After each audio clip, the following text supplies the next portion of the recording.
Donc on a été coupé, donc je reprends. Ils avaient prévu qu'ils feraient des manifestations, donc j'ai rien à dire là-dessus. On était prévenus, on avait qu'à se prévoir, ok. L'inconvénient, c'est que des fois on n'a pas le choix. Et le soir, j'ai dû retourner chercher mon fils au lycée, parce que normalement il est interne, mais le lendemain il avait sa JDC, la journée, ce qu'on appelait avant les 3 jours à l'armée, voilà. Maintenant c'est une journée, et c'était le lendemain, donc je vais retourner le chercher au lycée le soir. Donc je suis retournée, je suis repassée par ce fameux rond-point. Sauf que, heureusement, une cousine avait décidé de venir avec moi, parce qu'elle m'a dit, tu vas te perdre, parce que c'est impossible de passer à ce rond-point. Alors je dis, ils doivent filtrer, ils n'ont pas le droit de bloquer, donc ils doivent filtrer, et puis bon, ils vont comprendre. J'ai mon gamin qui est mineur, qui attend 500 mètres plus loin, de l'autre côté sur la route derrière le rond-point. Voilà, je ne vais pas le laisser, il fait 6 heures le soir, il fait déjà nuit, il fait 4 degrés dehors, voilà. Donc j'avance vers le rond-point, et là, évidemment, blocage. J'explique au gars, j'ai dit, bah, écoutez, je suis désolée, mais je comprends, hein, vous faites ce que vous avez à faire, il n'y a pas de souci, je gueule pas, je dis rien. Par contre, voilà, quoi, moi je fais comment? Parce que il y a mon fils qui est au lycée derrière, et le lycée ferme ses portes à 18h15, donc moi il faut que je le récupère, il est mineur, il fait nuit, il fait 4 degrés, il est hors de question que je laisse mon fils dehors comme ça en pleine nature. Voilà, il m'a répondu, c'est pas mon problème, fallait y penser avant, fallait pas le mettre au lycée aujourd'hui. Mais bien sûr, voyons, c'est tellement simple. Puis on va pas bosser, on met pas les enfants au lycée, c'est tout à fait normal. Il m'a dit, trouvez une autre route, il y en a d'autres routes. Donc je mets mon téléphone accroché à ma voiture, j'allume Waze. Oui, je me sers de mon téléphone au volant, j'ai pas le choix, donc oui, j'assume. Et Waze m'emmène sur tous les barrages qu'il pouvait y avoir. Pas moyen de sortir de ces putains de barrages.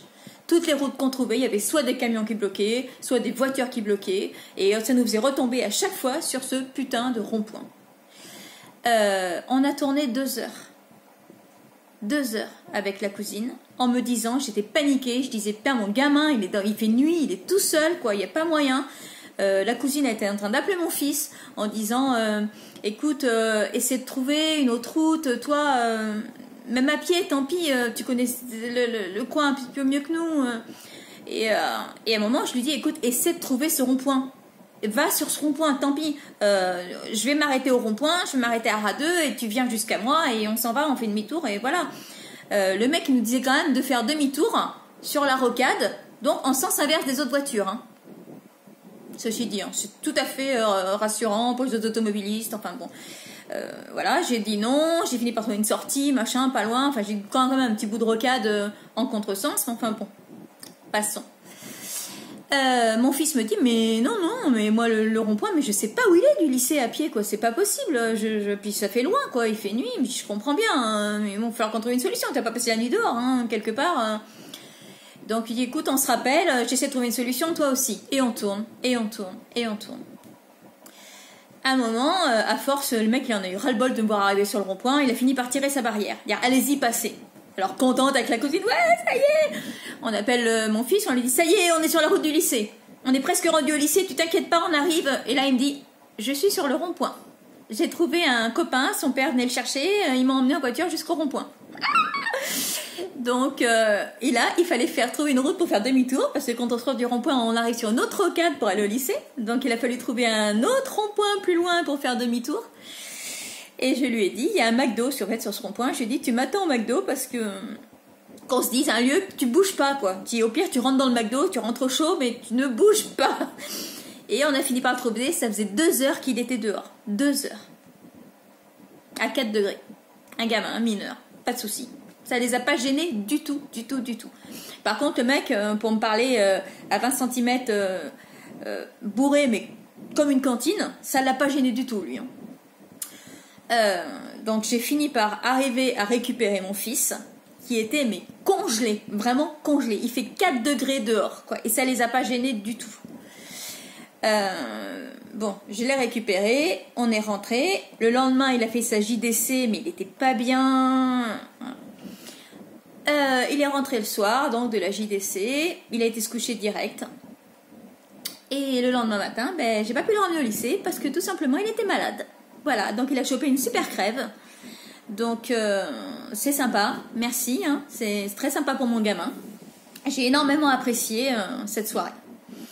Voilà, donc c'était mon petit coup de gueule, hein. Ça c'était vraiment la partie personnelle. Après, j'ai entendu, j'ai vu hein, sur les réseaux des contacts à moi qui disaient oui, non, mais tu comprends, on en a marre de vivre dans une France où un homme est invité à un mariage et il tue une petite fille et il la balance dans les bois. On en a marre d'être dans une France où un homme tue sa femme et il pleure pendant 6 mois devant les caméras et après il finit par avouer que c'est lui. Mais il est où le rapport, quoi? Ok, moi aussi ça me choque ce genre de choses. Mais j'ai des enfants, voilà, ça me choque, c'est horrible ce qui se passe. Mais il est où le rapport avec le gouvernement? C'est la faute à monsieur Macron si cet homme a décidé de tuer cette petite fille ou cet homme a décidé de tuer cette femme. Enfin, je vois pas, il mélange tout, quoi. C'est un grand n'importe quoi. Et puis il y a ça aussi, voilà, j'ai tellement de choses à dire que je mélange tout, moi aussi. Quand je vois Macron enculé, quoi. Enfin, je sais pas, j'ai été élevée d'une façon où on respecte les institutions. Je suis désolée, mais cet homme-là, même si vous en voulez plus, vous l'avez élu, c'est votre président. La moindre des choses, c'est de dire Monsieur Macron, pas Macron enculé. Je suis désolée, non, moi ça me choque. Je suis désolée, hein, vraiment, on va dire que je suis prude, non, je comprends pas, mais vraiment ça me choque et je veux pas donner cette image-là à mes enfants. Je veux les voir grandir dans un pays où on respecte ces institutions. Voilà, je peux pas dire mieux, quoi. Je veux dire, quand on a un patron et qu'on n'est pas d'accord avec lui, on lui dit pas oh Dupont ou Durand machin va te faire enculer, mais viens me voir avant parce que tu vas me donner du fric parce que j'en ai marre, tu me payes pas assez. Non, on dit excusez-moi monsieur Dupont, je pourrais avoir un entretien avec vous? Eh ben je suis désolée, mais le patron il sera plus apte à vous écouter si vous parlez comme ça que si vous le traitez d'enculé. Ben là c'est le même principe. Si vous aviez dit, eh bien le 17 novembre, excusez-nous, mais on veut vraiment un rendez-vous ou une date où il aurait été là, bien sûr, s'il est en déplacement, je suis désolée, mais voilà, le sommet à Bruxelles, ils ne pouvaient pas l'inventer, quoi, hein, c'était prévu depuis longtemps. Donc, ils auraient prévu une date où il était là, sûr d'être là. Excusez-nous, on a une délégation, on demande à se faire entendre, parce que vraiment, voilà, monsieur le président, non, c'est, oh Macron, enculé, on va bloquer toutes les routes si tu fais rien. Bah non, moi je suis désolée, je suis à sa place, je fais rien non plus, quoi, hein, c'est clair. Il y a un respect à avoir. Il y a un respect. Vous aimeriez qu'on vous parle comme ça? Non? Bah moi non plus. Bah lui non plus. Voilà, clairement. Alors, c'est plein de choses. Puis c'est plein de petites choses comme ça. J'ai vu, quand on va acheter un truc, allez, je vais dire n'importe quoi, un sèche-linge, on voit dessus éco-taxe, machin, taxe, machin. Ouais. Mais ton truc maintenant, il est garanti 2 ans.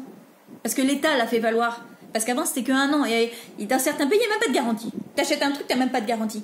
Là, maintenant, t'as cette chance-là, quoi. Je sais pas, merde. T'as quand même plein d'avantages. Je regardais une émission ce matin sur RMC Story. Il y avait une assistante sociale.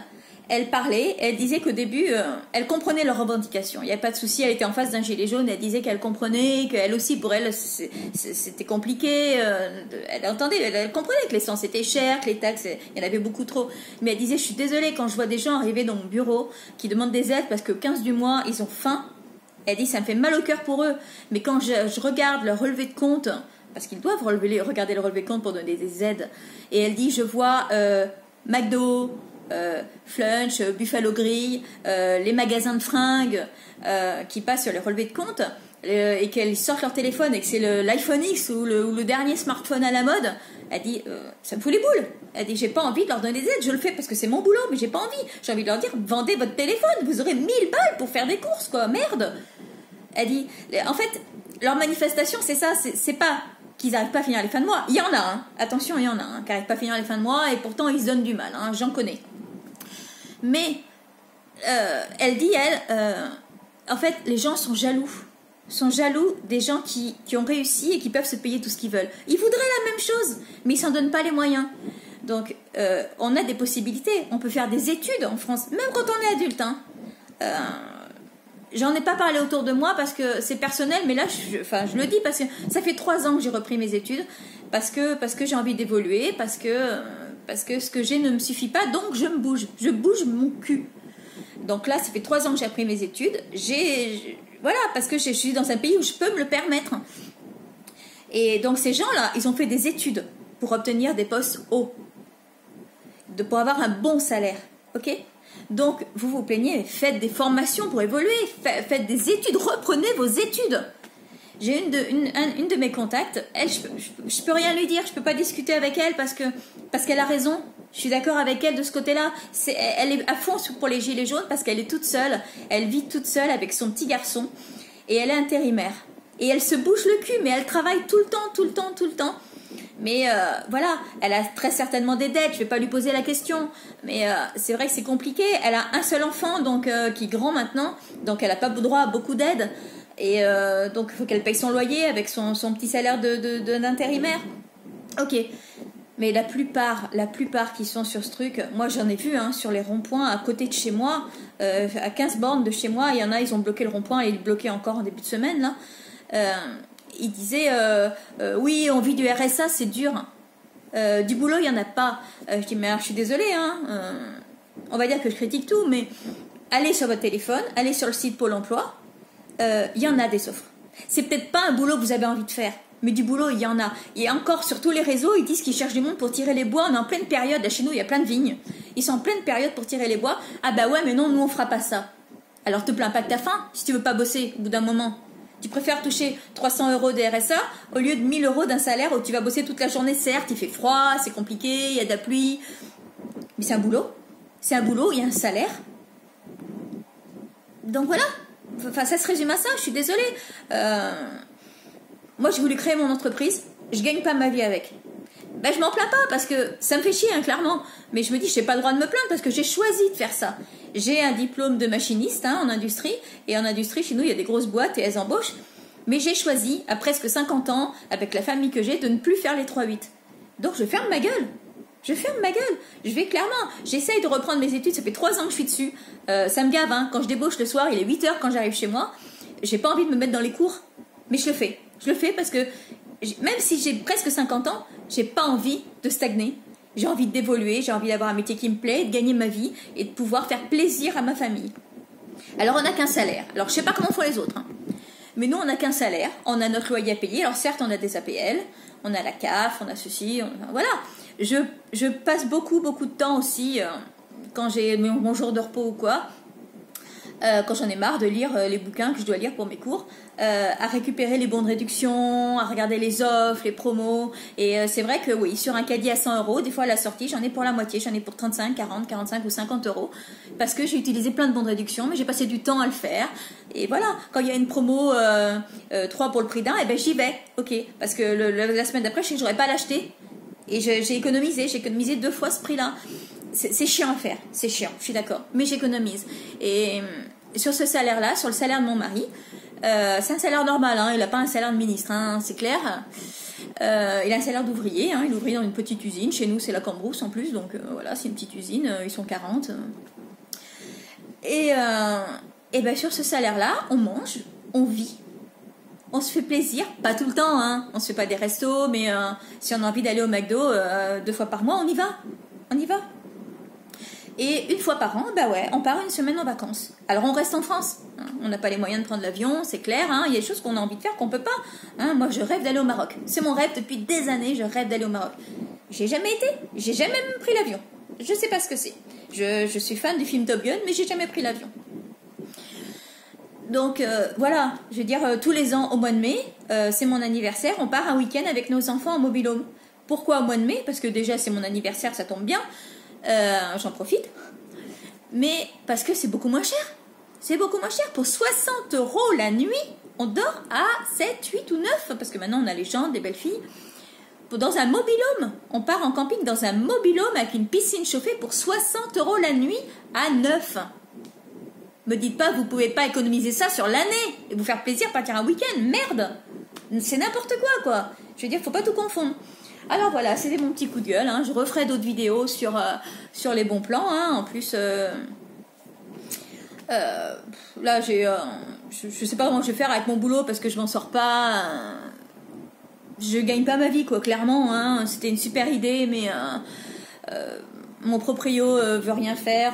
J'ai des sommes de chauffage astronomiques, donc je sais pas comment je vais faire. Ça va m'avoir beaucoup plus de temps pour faire mes promos si j'arrête. Mais je continuerai à faire des vidéos dans la bonne humeur, parce que Ça, c'était juste mon petit coup de gueule. Alors, je vais me faire lyncher, hein, je sais. Je vais me faire lyncher. Je vais perdre tous les gens que j'ai qui sont abonnés à ma chaîne parce que ça va pas leur plaire, parce que la plupart sont pour les gilets jaunes. Tant pis pour eux, s'ils veulent plus savoir dans quel magasin on trouve la promo. Ok, tant pis. C'est pas un problème pour moi. Moi, je fais pas ça. Les chaînes YouTube, pour moi, c'est pas moyen de gagner ma vie parce que de toute façon, je suis loin d'y arriver. J'ai que 500 abonnés. Mais pour moi, c'est le moyen de communiquer.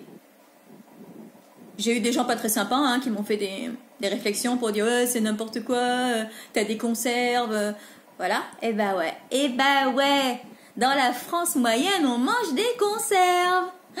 Ça, c'est une grosse découverte, je pense, pour certains. Mais chez nous, on est normaux.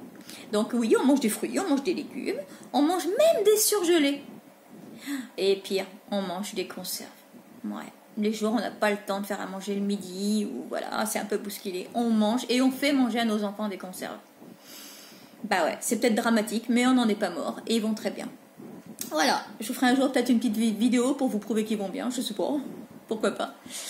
Mais je suis fière de ma famille, je suis fière de ma vie.